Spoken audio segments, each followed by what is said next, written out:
Hi, everyone. Welcome back to Mind Your Body.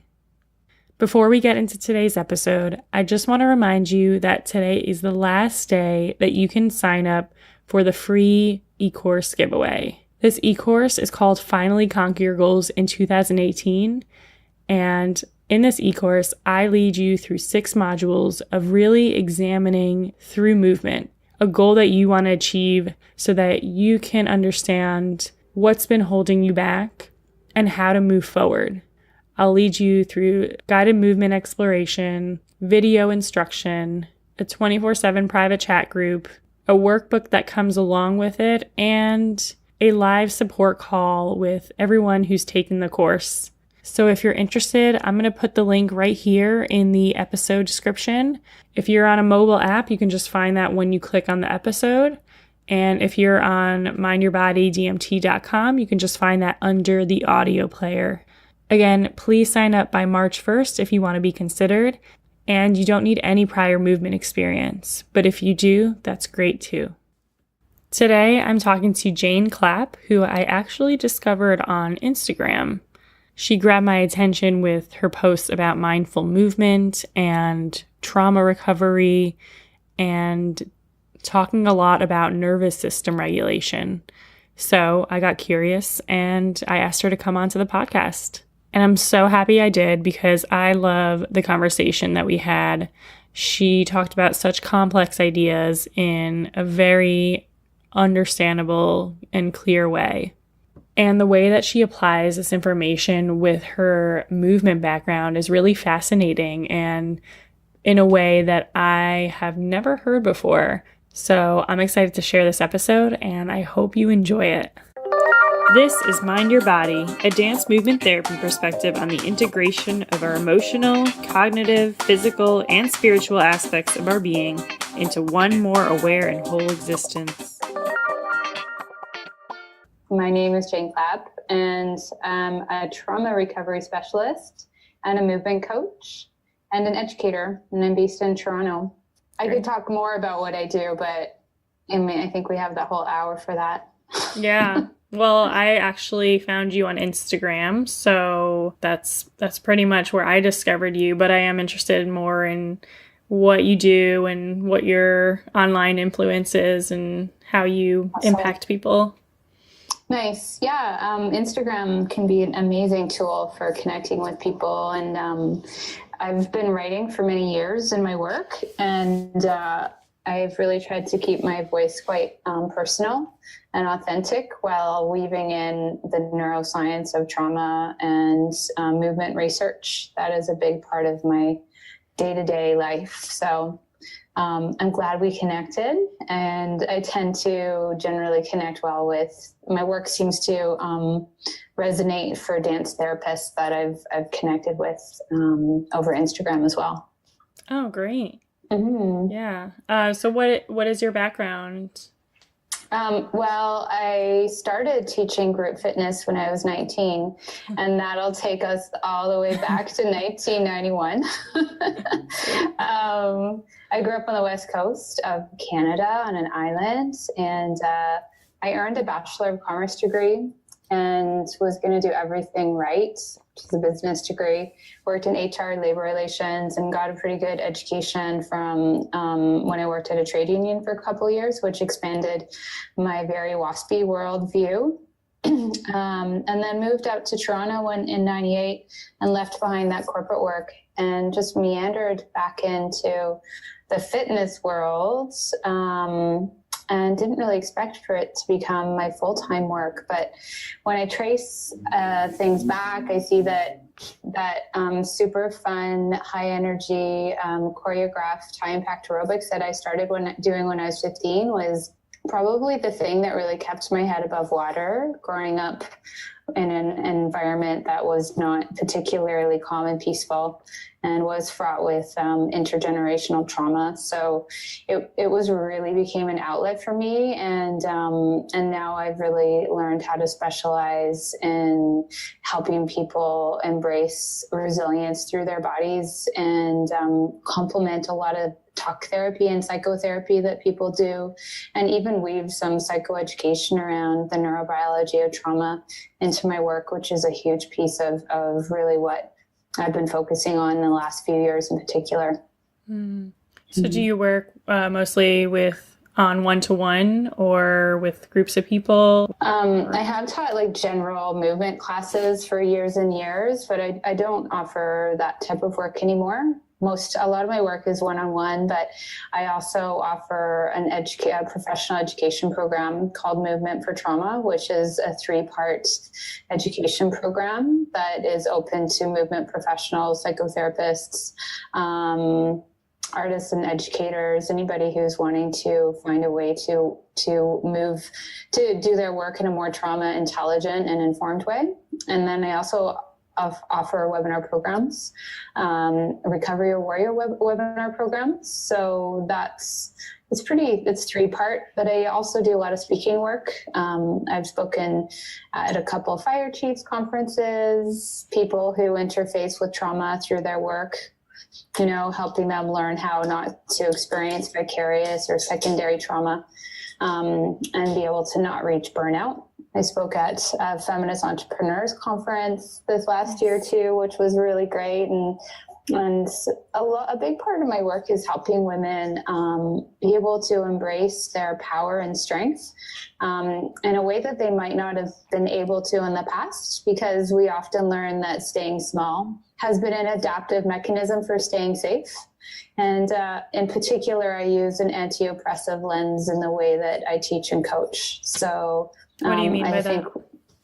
Anti-oppressive lens means understanding people's struggles and challenges with their health and well-being through a biopsychosocial perspective. So that the way that people might experience racism, discrimination, any type of marginalization, poverty, how that plays out in people's bodies and how that plays out in people's access to services and resources, and how that's going to impact how people recover if they do at all. So I took a year-long program with the Canadian Centre for Victims of Torture, which looked at the biopsychosocial impacts of trauma on people's physical and mental health. And I've taught many movement for regulation and resilience classes to varying populations of the Center for Victims of Torture.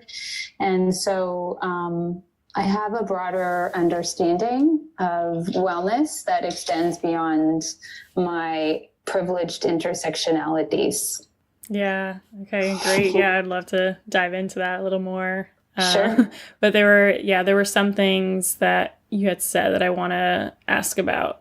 So the first thing that you said was that you help movement healers and professionals and psychotherapists understand trauma-informed work. The neurobiology of trauma, essentially, and toxic and traumatic stress, essentially, yeah. So what would you say is some of the most important things that you teach them, or the most eye-opening things that they learn? We look at the autonomic nervous system, basically our fight or flight and rest digest, as bilateral, but it's 3-part or more. And so we think we're always trying to down-regulate people's stress, and we're always trying to calm people's bodies down. But when people experience traumatic stress, it's not about fight or flight. If people go into fight or flight and effectively are able to take care of their needs or protect themselves, that's not where trauma happens. It happens when we go into a state of immobilization. And immobilization shows up in 2 ways. It shows up in freeze, the freeze response in our nervous systems, and that plays out in our fascial systems. So we go sort of like a deer in the headlights, or an animal, in order to potentially not get eaten, for example, because we're mammals, will freeze and wait to see what's going to happen next, or try to be less visible to prey. And that freeze response kind of keeps some people stuck on state, a hypervigilant state. It's called a sort of involuntary hypertonicity, which is like full body tension.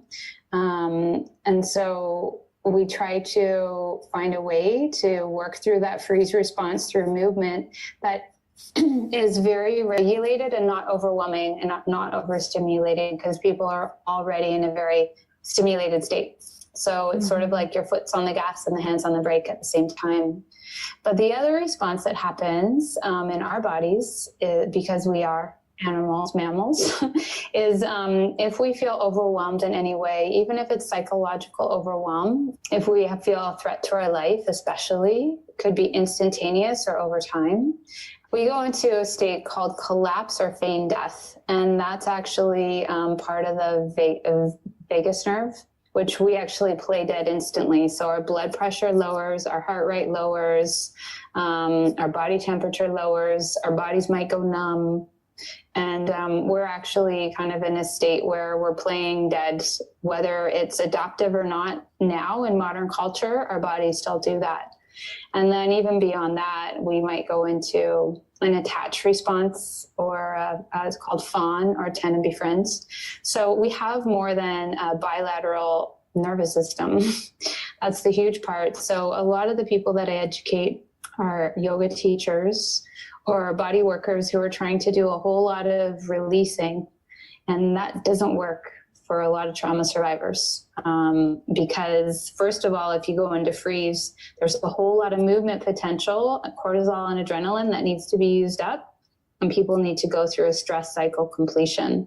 Wait, hold on. I want to back up for a second. I just want to take a second to process all of that. And also thank you for making the distinction between pointing out that there's the freeze portion of our nervous systems, but also that there's a difference between freezing and, you called it play dead, but I think that you're referring to what also looks like fainting, right? It can be, fainting is on the far end of collapse. So collapse in the nervous system isn't just like losing consciousness. It's actually like going kind of numb physically. You still are awake, but you're sort of dissociative, or your cognition slows down. So it doesn't mean that collapses could show up as in the extreme case of losing consciousness or fainting. That's called the vasovagal response. But it can also just show up as someone who doesn't look distressed, who might have flat affect in their face, whose breath is quite like slow and calm, but that's actually like the last most primitive defense in our nervous system, which is what reptiles do. They play dead. Right. So I'm trying to clarify the difference between when you were talking about freeze and then when you were talking about feigning dead, and then you were saying that the feigning dead at the very end, the most severe part of that spectrum is the going unconscious, is the vasovagal. Response. So, okay. Like if we could draw, I know no one can see, but if we could kind of like paint a picture. Sure. I'll tell you a story about an animal who was getting hunted. Okay. For which part? For all of it. Okay. Yeah. Let's go. Yeah. Let's do it. Yeah. Okay. So I'm in a park with my daughter this summer, and we see a mink. And I'm sorry for any vegans online, but this is what happens. We saw a mink, and it was skulking across the path. And we looked over to see what it was looking at and hunting. And there was a wild bunny, just frozen, completely frozen still. And it knew that it was too close to the mink to actually get away. So instead of going into fight or flight, because fight wasn't an option to protect itself, flight wasn't an option because if it tried to run, the mink could catch up with it. So its nervous system, through something called neuroception, decided instantaneously to go into freeze. Because if it went into freeze, it would be a little less fun to catch, first of all. And when animals go into the freeze response, our tissues get really not very nice to eat, right? It's sort of like very bristly meat. And so it's a very instantaneous response. So that bunny's in freeze. We're watching the mink, and then a bunny dashes out from behind the bush. And guess which bunny the mink chased? The one that was running. And so if the mink actually caught up with that bunny, and the bunny was like, okay, well, I'm going to get eaten, and it would see the potential teeth sinking and coming to into it. Instantaneously, the autonomic nervous system in that bunny would decide to play dead because it's the last line of defense. So it would look less appetizing because heart rate would lower, blood to body temperature would lower, breathing would slow down, right? And then if that didn't work, then in that collapse, feign death response, the very last thing that might happen is that bunny might lose consciousness, or it might almost leave its body in what's called dissociation from body, or release a whole bunch of natural opioids or release a whole bunch of natural opioids so it wouldn't even feel itself getting eaten. So we do the same thing. Mm-hmm. So anybody who's experienced trauma could have freeze or collapse as their go-to coping mechanism or adaptive survival mechanism at the time that continues to exist in their nervous system even after the threat has passed. Because if that bunny who went into freeze got away, what it does is it goes off into a safe place. It runs. First of all, it'll run and it'll discharge all that cortisol and adrenaline that it felt from that extreme fear.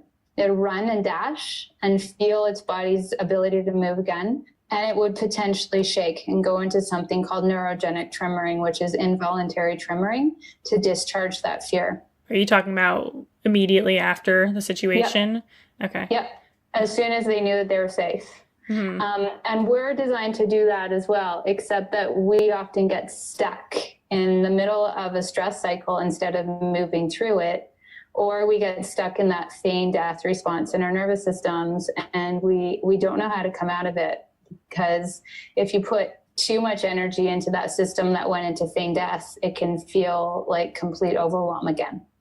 So getting people to lie down to relax is not often a great response until they've had an opportunity to kind of regulate their stress, their stress response to life in general, or have the opportunity to find the support to resolve the trauma. But what a lot of healers sometimes do is try to get people to catharsis instead of looking at, okay, where are people at in their nervous system and how can I help regulate their autonomic nervous system to bring them back into that rest, digest, everything is cool state, right? Mm-hmm. And jump to the processing of trauma or pain when people are still in freeze or collapse, and it just keeps them there, keeps them stuck there. First, we have to bring people back into what's called the window of tolerance for stress, which is basically where everything's copacetic and you're like, okay, I've got this, I'm safe.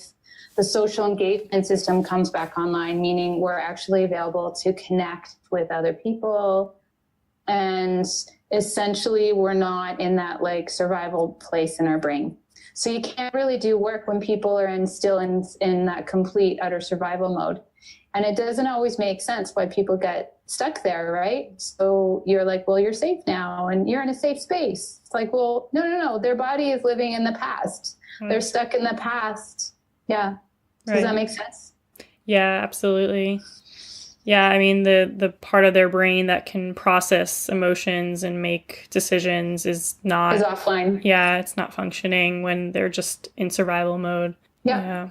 I talked about this on this podcast before, but I had a patient who I worked with for a very long time, and she fainted a lot.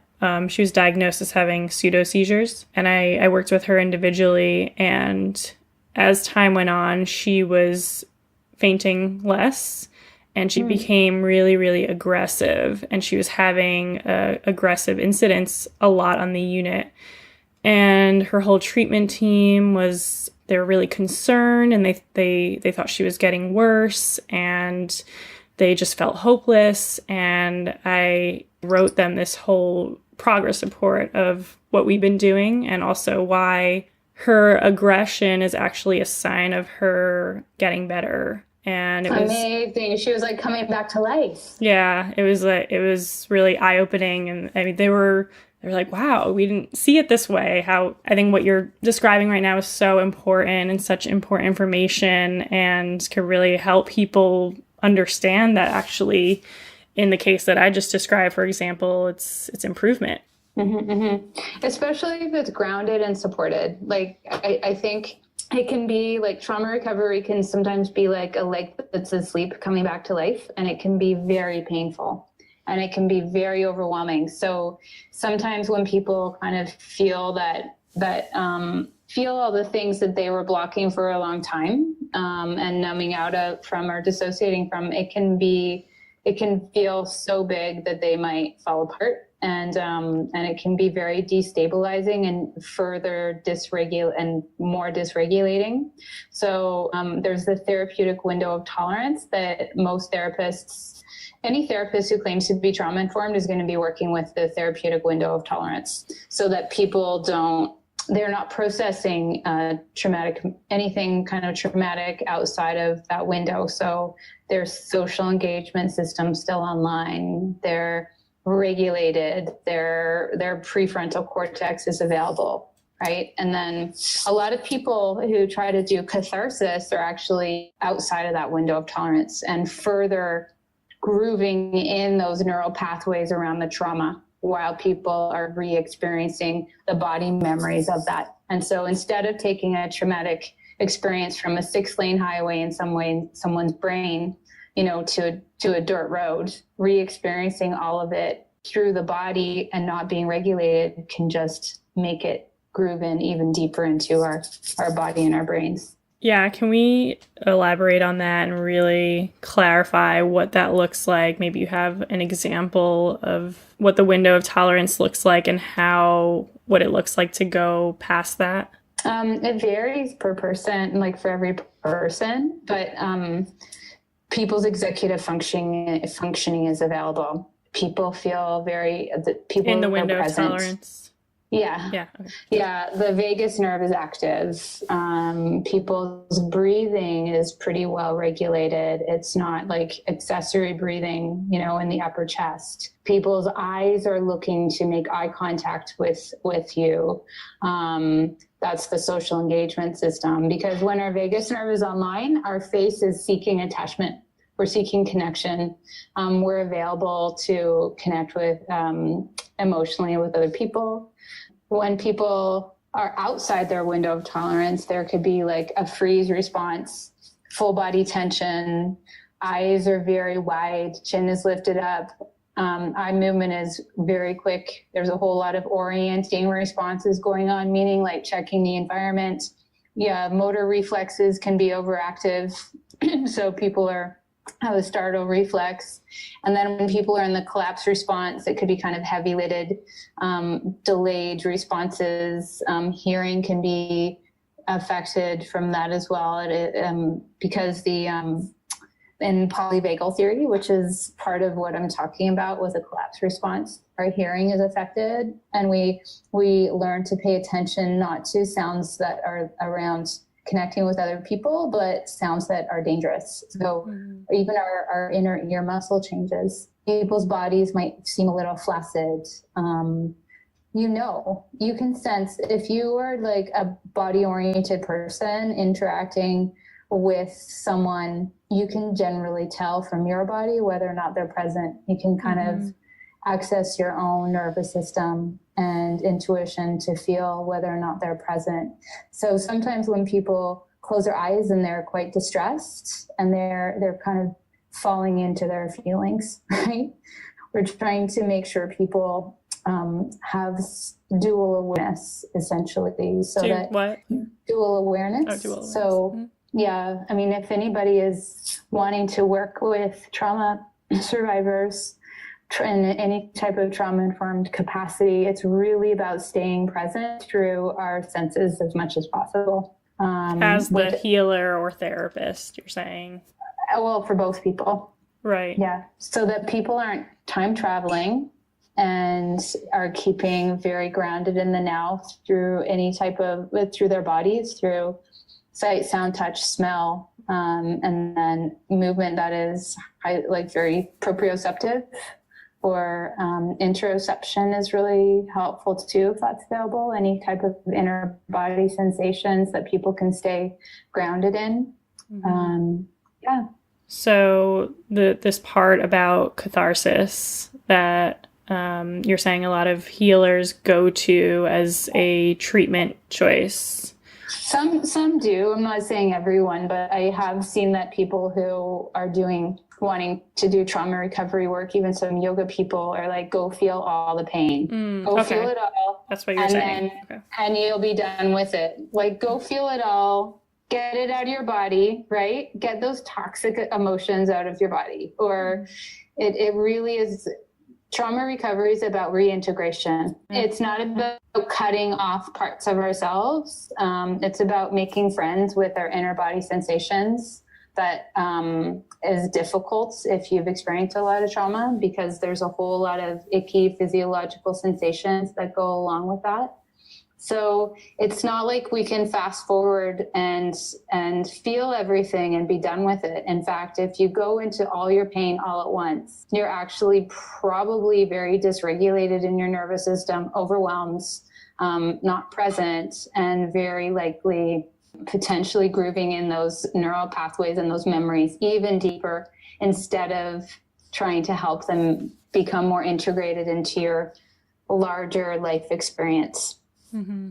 Yeah, this is definitely reminding me of a lot of conversations I've had here on the podcast, the word regulation and how important that is. And I'm just curious about your perspective on what are some techniques that you use in movement. And I know you said interoception and proprioception. Could you give some descriptive examples? Yeah, sure. Sometimes I'll use massage balls to create sensation in people's bodies through exteroception, like an outside force. And I'll get people to ground in that sensation, say a ball under their foot that feels good, and help them reorient to some sensation of pleasure there. And then potentially, say, follow their breath. And if they feel overwhelmed at all, or very dysregulated, that's an example of dual awareness, where you're taking two things at the same time and paying attention to them. Balance work can be really helpful as well. So I'll get people activating what's called the righting reflex. So when we're trying to balance our bodies in space, there's an automatic reflex that kicks in that we don't have to think about, which is very presence orienting. And then I'll get people to kind of check in with any type of inner body sensation that they can and track that. That can be a really regulating activity. Orienting is another one, like scanning your environment and picking out 5 yellow things, 5 orange things, 5 red things. Is a really regulating tool. And even doing shaking with your own body, or tapping or patting or anything that brings sensation back into your body can be really helpful as well. But I have a body hacks for traumatic stress toolkit that's on my website that people can get access to if they sign up for my newsletter. So there's a bunch of handy tools there that are really helpful as well. Great. Mm-hmm. Yeah. Do you have a certain structure? I'm just thinking about session structure as a dance therapist, but, how do you know where to start? Where do you often start when you're starting to work with somebody? I like to find whatever works for bringing them into the present moment and helping them land in their bodies. So it really depends on the client. But I start with what is referred to as tracking. So tracking someone's body's eyes, prosody, and getting a sense for where they're at. I might start with small talk a little bit too, just shooting the shit to make sure their social engagement system is online before we start, if that's available to them. And then clients come to me for different reasons. Sometimes a lot of my focus might be biotensegrity. So my background is really focused on strength and functional mobility. So some of my work is really grounded with a lot of my clients in helping their structural balance improve and bringing life back to parts of their bodies where they might have low neural drives. So there might be muscle tissue there, but there aren't the neural pathways to fire those muscle tissues. And there's often similar places in modern bodies that need more help in catching up to work out the weak links. Like there's a lot of back, bum, and core work that most people who sit at desks need to do in order to have improved biotensegrity.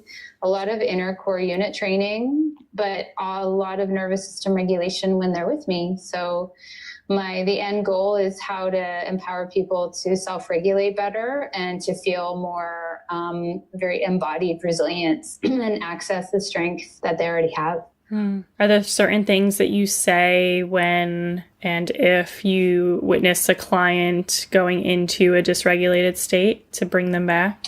No, it depends on the client. It's very relational, my work. So it's really based on the individual connection I have with that client. So there's definitely another tool that is really helpful is play. I can find a way to bring people back to any sense of play is super helpful as well. So if that's available, that might be another tool that I use. But I've trained in lots of different movement disciplines, which really helps me have a huge toolkit to work with. That's cool. Yeah, play is one of my biggest go-tos. If like you said, if it's available, I think it's so powerful. Yeah, and it really helps people decouple physiological activation from emotional affect. So sometimes people who've experienced a lot of toxic stress or trauma, any kind of physiological activation can trigger sometimes anxiety, fear, or any type of emotional response that is coupled with past traumatic memories. And so incorporating play with movement that is activating, increases heart rate and breath can really separate out that physiological activation that from memories of a past as well. So it's an awesome tool. I think play is a healing modality unto itself. Yeah, absolutely. Yeah. Such powerful information. It's so interesting to hear about your background and into your approach now and how you use a lot of the functional movement to work with your clients. It's a new way for me to hear about it, but really, really interesting. Cool. Like for women in particular, like working on grip strength and upper body strength is hugely powerful. It feeds back into a whole new level of emotional resilience as well that I've really noticed for people. Most of my clients, I want to work them in. I'm now really personally interested because those are two things that I work on myself that are hard, but I never thought about it in this perspective. So I'm really curious about what you just said. What do you mean? Why particularly grip strength and upper body strength? Well, we're primates, first of all. So our bodies are designed to deal with a lot of different situations, but including just picking things up or holding our body weight, but grip strength, feeling kind of the weak links in our body, like weak hands, weak ankles, weak feet, or weak muscles around our spine can make us feel more vulnerable and less able to respond to potential threats. In addition, the hands are really associated with the fight reflex the fight response in our nervous systems. And so for us to feel safe out in the world, we innately need to walk around with this sense of, yes, I can run away from danger, and yes, I can protect myself if I need to. But if our hands and wrists feel weak and our upper body feels weak, it can unconsciously feed into a sense of fragility. Yeah, that's cool to hear you explain that. I feel like I know that in a sense. I can't do a pull-up very well, and I'm like, oh, I'm so weak. But to hear that from your perspective with that, yeah, that's really interesting. It's it's a way in that doesn't involve emotional. It can be. I have noticed women who have gone through a lot of trauma or emotional or physical abuse, when they start to feel their power again in their bodies and their strength, it can be a little overwhelming sometimes because it's such a new feeling, and it takes away the staying small and unthreatening as a tool to stay out of danger's way.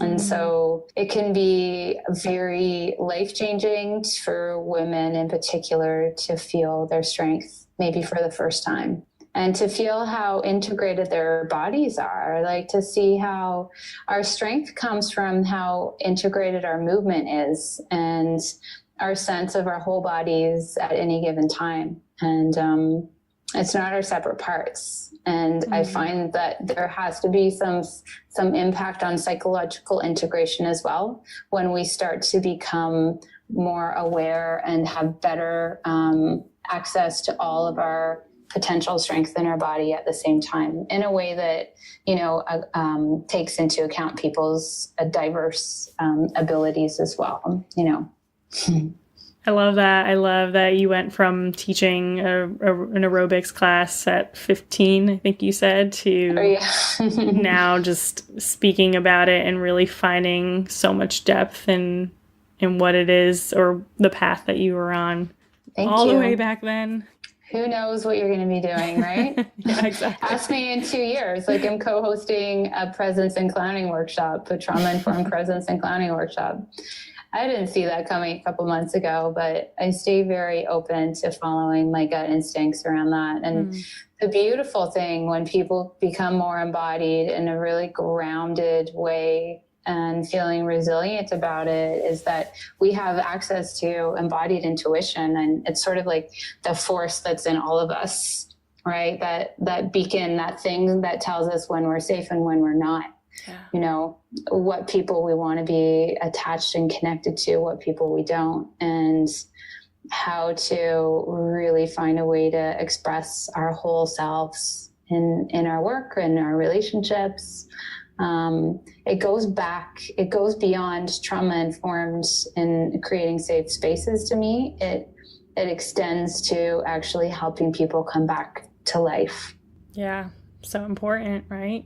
Yeah. To feel alive and feel like you're actually living. And vital. Yeah. Mm-hmm. Yeah.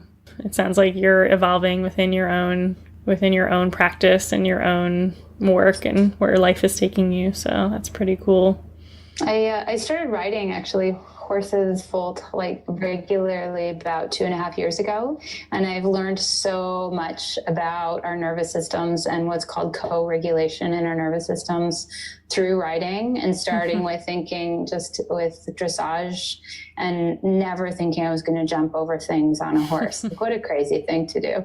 And this partnership that I learned, and mutual respect and energetic connection, and me needing to really hold space so that the horse I ride has confidence in me and doesn't have to be on guard, taught me so much about my job as a coach, and also how my faith in him allows me to let go and fly for a moment. It's just like I'm jumping over things, and I have the most spiritual experience for a slice of time. And yeah, it's incredible. And even the smallest movements or adjustments in where my eyes go, and how my eyes can make a beautiful giant creature turn to the right or the left, is like, wow. So I learned so much about how to regulate myself so that he could do what he does best. And I think that's so much our jobs in working with people. When we want to help people, reach their best, whatever that means to them. Yeah, what a beautiful metaphor. I love that. Yeah. I've got a good coach. Your horse. Yeah, and my coach too. Okay. I didn't know if that was another metaphor. Sure, yeah, no, she's really, really incredible. Great. Every therapist could use a therapist. Every coach could use a coach. For sure, yeah. Well, thank you. I think this was so valuable. Well, thanks for having me, and nice chatting with you. All right, that's a wrap. Don't forget to sign up for the free e-course giveaway. If you're interested, just visit the link below in the podcast description. And sign up by tomorrow, March 1st. Have a great week, everyone. Bye.